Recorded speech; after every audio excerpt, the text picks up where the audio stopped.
In this lesson, I will show you how to use Mesh tool to input colors into your shapes and your drawings. So first, select the shape and then press U on the keyboard to select Mesh tool. To apply the Mesh tool, you will need to first left click on the edge of your drawing. So depending on where you click it, it will create either a vertical or a horizontal line.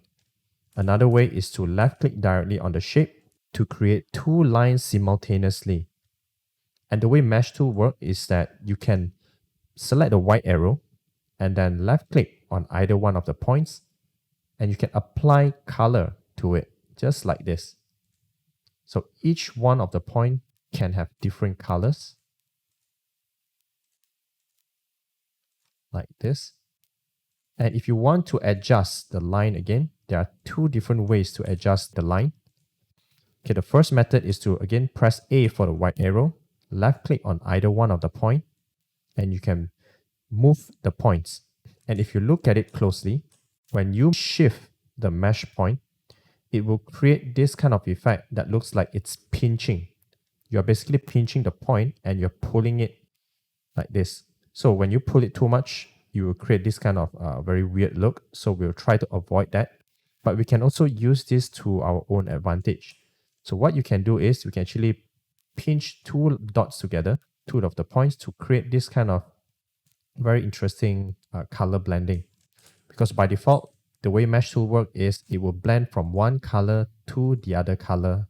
The second way to move our line is to select the Mesh tool again by pressing U, hold down Shift key, and then left click and drag the point. So this way you will move the point without pinching the color.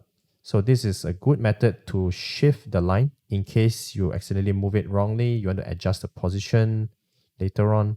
So you can hold down Shift key and left click drag the point to just shift the point without pinching the color.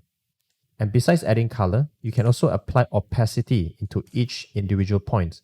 So let's get the transparency panel. So I will select this point. I can change the opacity to, let's say, 50%.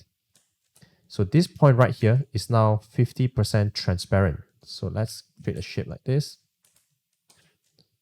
As you can see, it's now transparent on this particular point. And if you want to delete or remove the mesh line, again, select the Mesh tool by pressing U, and you can hold down Alternate key or Option key on Mac to change from the plus sign to negative sign.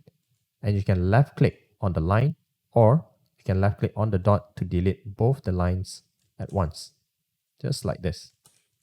A few more tips to quickly select the points. Instead of selecting one by one, you can hold down Shift and select multiple points at once, like this. Or you can use the lasso tool. The lasso tool is this one.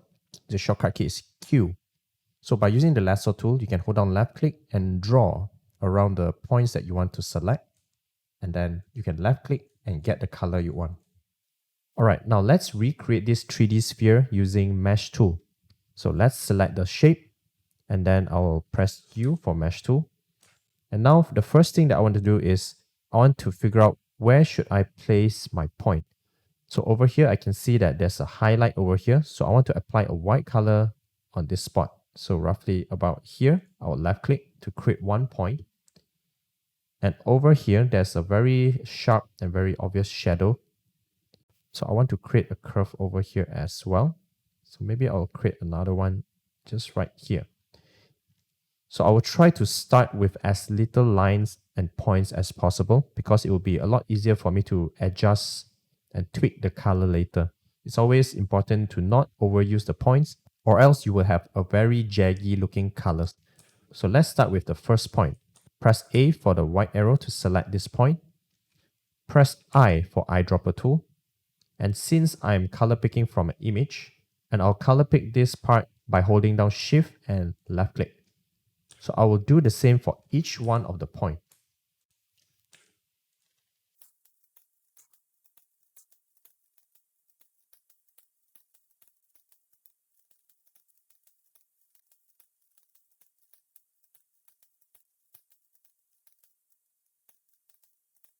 And there we have it. By using a very simple eyedropping technique on the mesh tool, we can easily recreate the 3D shape by capturing the highlight, the shadow accurately.